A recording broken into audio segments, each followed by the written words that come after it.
Myself Anand Dwivedi welcome you all to the e-learning platform of St. Michael Academy, Betia.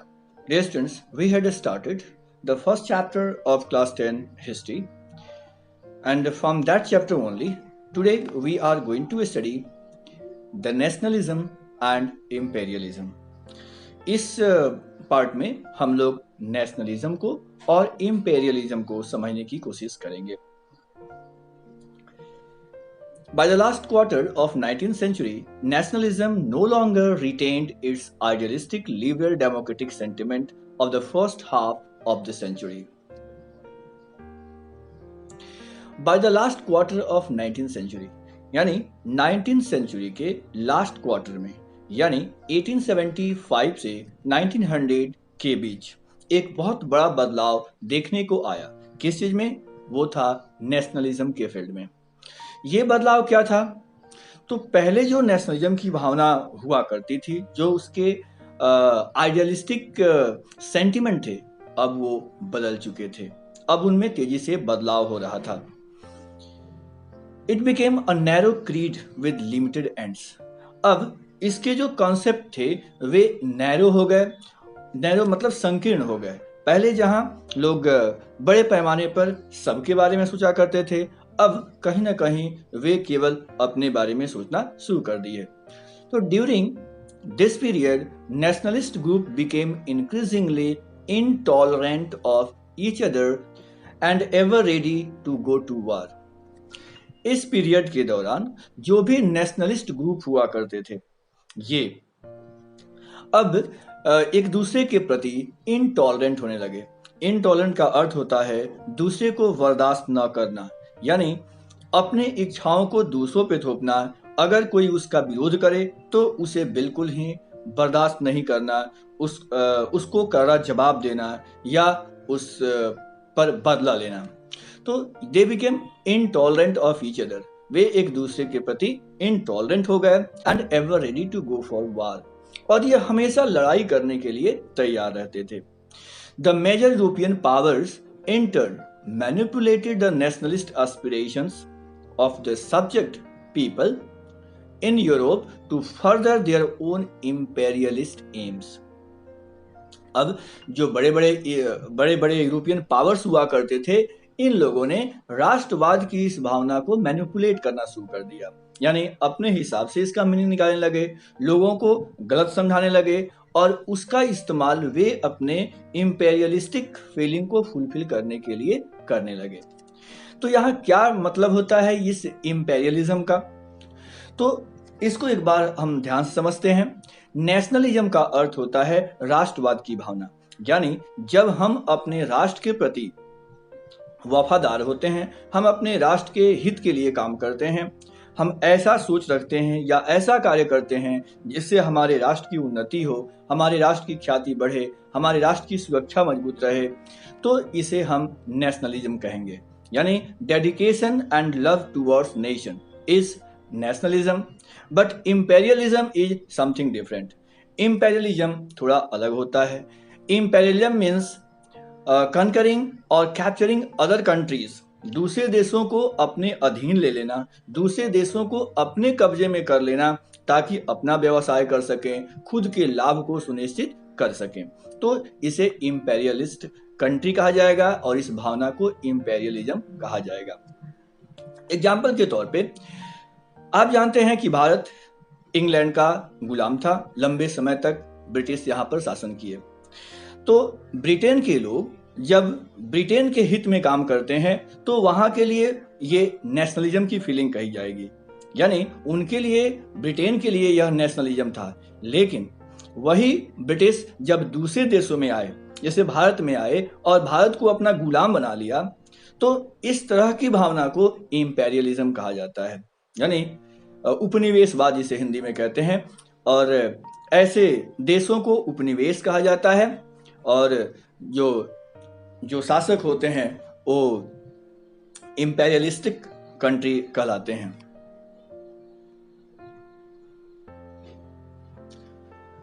तो हमने देखा जो major powers थे पूरे यूरोप में, अब उनके अंदर नेशनलिज्म की भावना से हट करके इंपेरियलिज्म की भावना आने लगी. The most serious source of nationalist tension in Europe after 1871 was the area of Balkans. सबसे ज्यादा जो गंभीर सोर्स ऑफ नेशनलिस्ट टेंशन यानी राष्ट्रवादियों के बीच तनाव का जो सबसे बड़ा सोर्स बना यूरोप में वो था 1871 का ईयर और क्षेत्र था बाल्कन। यानी बाल्कन क्षेत्र में काफी गंभीर तनाव की स्थिति देखने को मिली। Balkan was a region of geographical and ethnic variations comprising modern day Romania, Bulgaria, Albania, Greece, Macedonia, Croatia, Bosnia Herzegovina, Slovenia, Serbia, and Montenegro, whose inhabitants were broadly known as Slavs.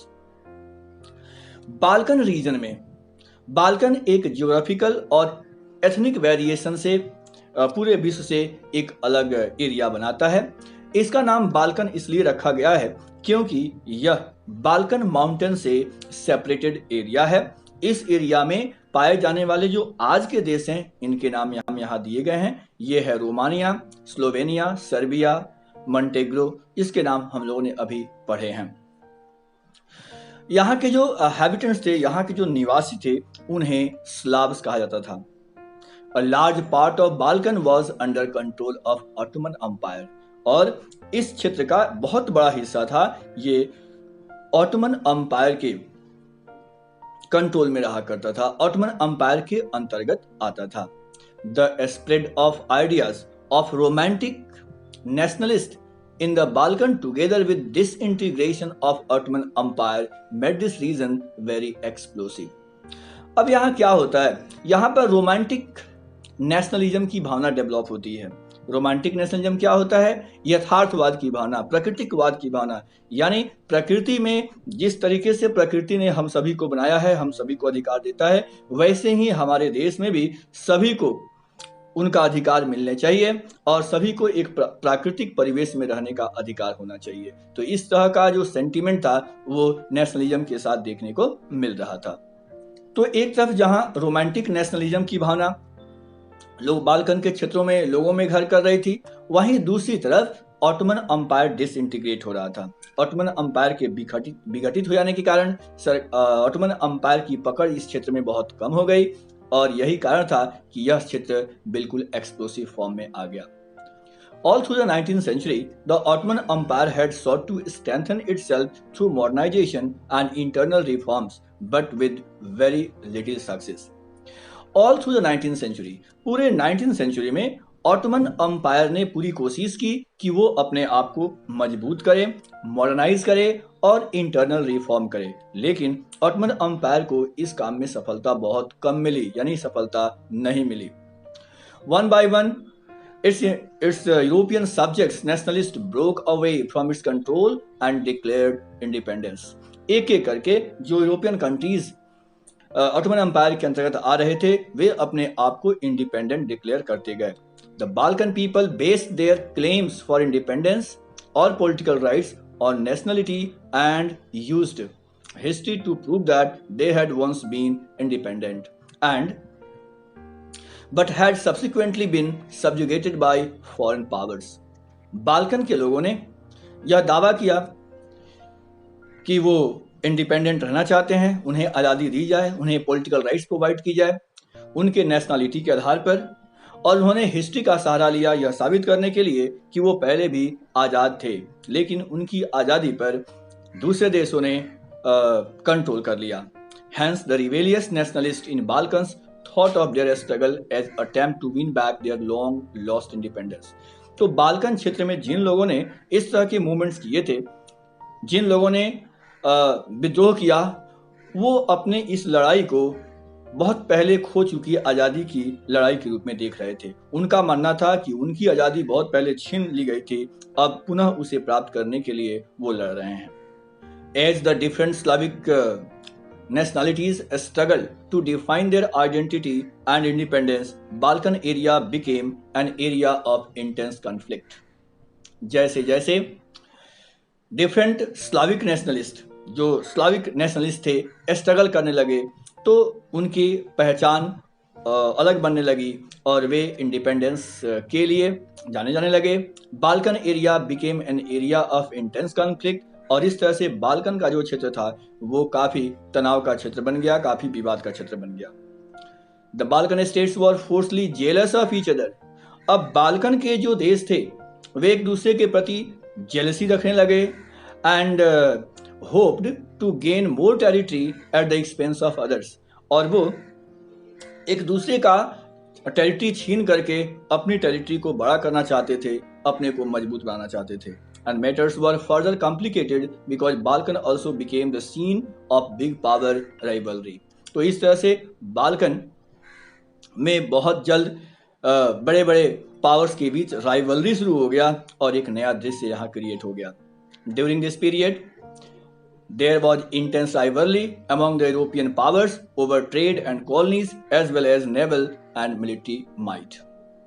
इस period के दौरान काफी अधिक rivalry बढ़ गई और जो European powers थे वे अपने व्यापार को बढ़ावा देने के लिए और अपने कॉलोनीज को अधिक से अधिक बड़ा करने के लिए, अधिक से अधिक क्षेत्रों में कब्जा करने के लिए ये नेवल बेस पर और मिलिट्री ताकत का इस्तेमाल करने लगे।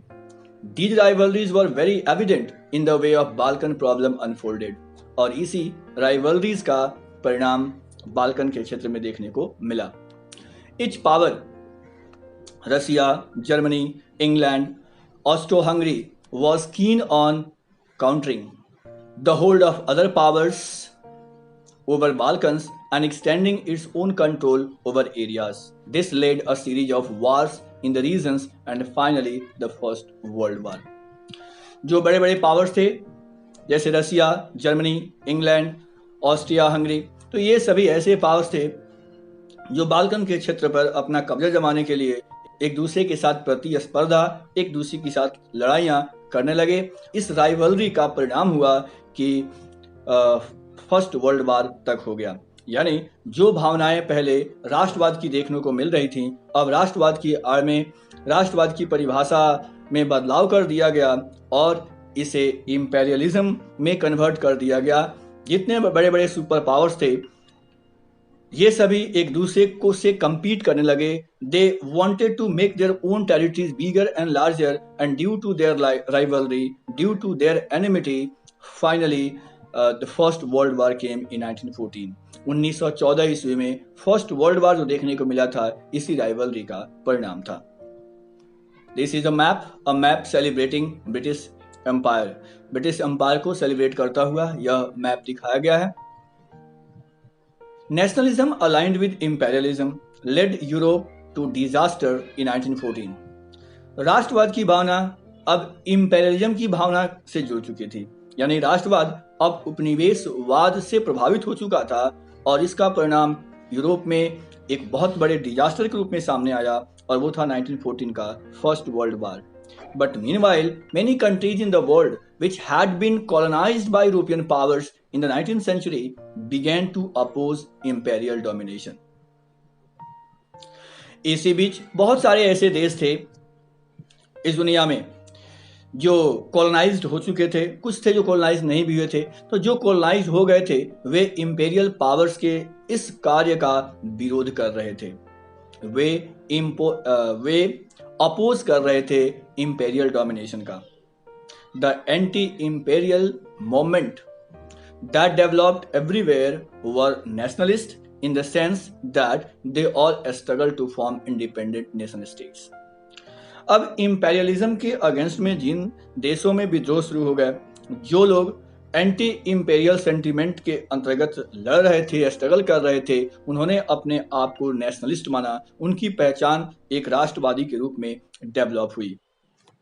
क्यों? क्योंकि उनका मानना था कि वह देश की आज़ादी के लिए और नेशन स्टेट्स के फॉर्मेशन के लिए लड़ रहे थे। And they were inspired by a sense of collective national unity.